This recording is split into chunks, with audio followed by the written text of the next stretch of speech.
let's go over the ingredients. First up, we have our flour. I'm using Bob's Red Mill. This is 1-to-1 gluten-free flour. And like I said, you can swap out regular flour if you like. You need 3 bananas, good sized bananas here, and make sure that they have quite a few brown spots on them. You want them to be nice and, very ripe bananas. We'll need a couple of eggs, some white sugar. I have some raw honey here, vanilla extract, some butter.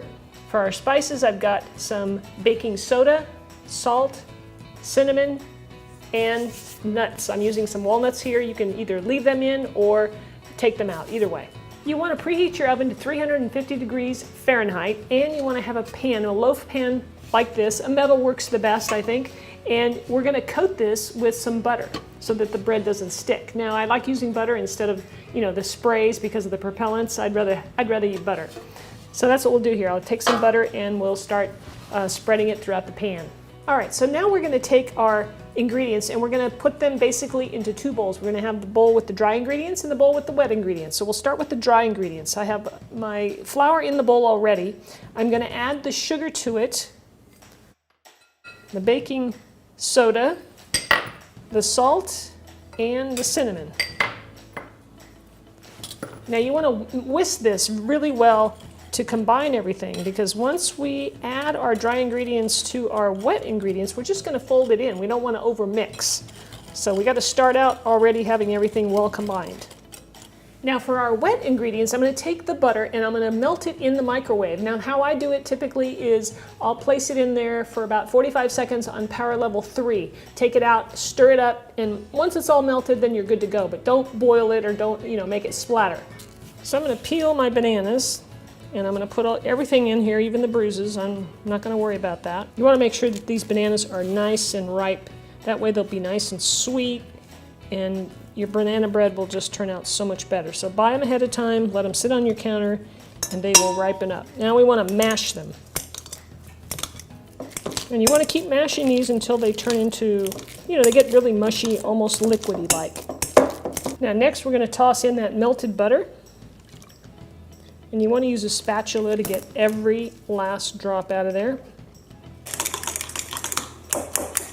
All right, now we're going to add in the vanilla extract.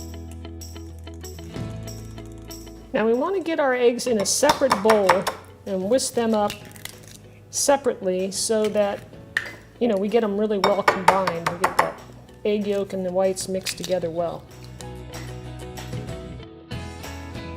Once those are mixed up good, we'll place them in our wet mixture. Now the last wet ingredient we have is the honey.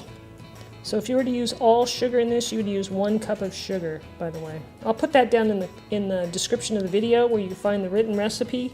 I'll put the conversions down there for you in case you want to use just all white sugar. And we're going to add that to our wet ingredients.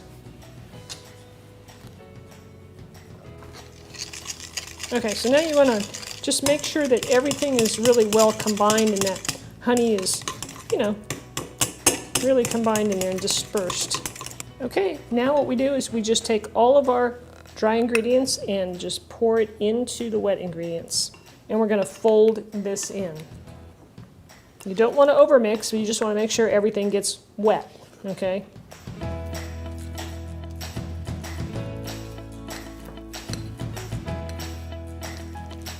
Okay, I'm going to toss in the walnuts. And remember, this is optional. If you want them, you can have them. If you don't want them, you just leave them out.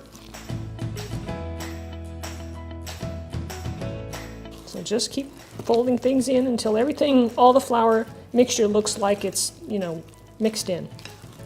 All right, so now we're ready to pour this in our pan.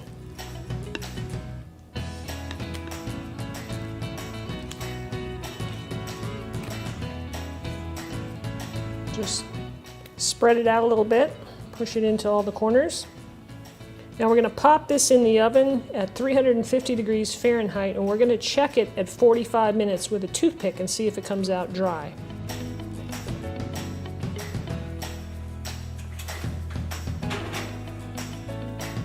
All right, so we're going to test our bread. It's been 45 minutes. What we're looking for is a clean toothpick coming out of here. Okay, so it's a little wet right there. There's still some moisture coming out on the toothpick, so we're gonna go another 5 minutes. Now you wanna do this every 5 minutes until you get a clean toothpick. All right, I let my banana bread cook about 55 minutes. Remember, ovens will vary, and it smells incredible. Love the smell. All right, I'm gonna cut into it. It's still warm. You know how I like to eat my banana bread? I really love it with a little bit of butter on it. Ooh, it's still pretty hot, especially when it's hot like this, when it's warm. Woo. So I'm gonna put a little butter on mine. Let that melt a second, and then take a bite. Really delicious, guys. It's moist, a beautiful banana flavor and aroma. I like the little walnuts in there, a little bit of crunch. Very delicious. Man, you guys are gonna love this. So good. Love the little bit of hint of cinnamon in there. Man, I really love the moistness though. That's the kick. That's the real thing for me. Love that. It's very delicious. You guys are gonna love this. So thanks so much for watching.